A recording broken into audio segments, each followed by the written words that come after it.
Ikinabahala ng mga tauhan ng NBI ang nabistong mga gamot sa isang warehouse na ibinebenta umano online. Kabilang diyan ang para sa HIV pero hindi dumaan sa pagsusuri ng Food and Drug Administration. Nakatutok si John Consulta. Pagkaabot ng pera sa rider na nagde-deliver ng in-order na abortion pills at date rape drug, kumilos na ang NBI Dangerous Drugs Division. Ninuso ng rider ang pinanggalingan ng kanyang dalawang item na mabilis na sinalakay ng mga ahente.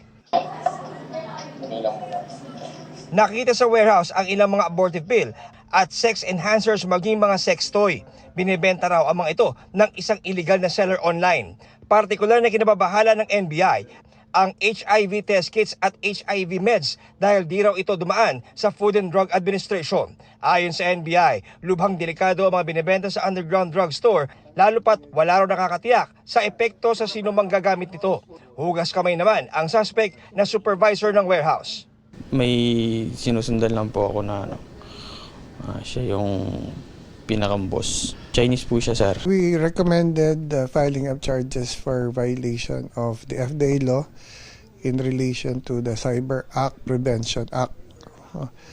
Number 2 is yung Consumers Act and then the Pharmacy Law. Para sa GMA Integrated News, John Consulta, nakatutok 24 oras.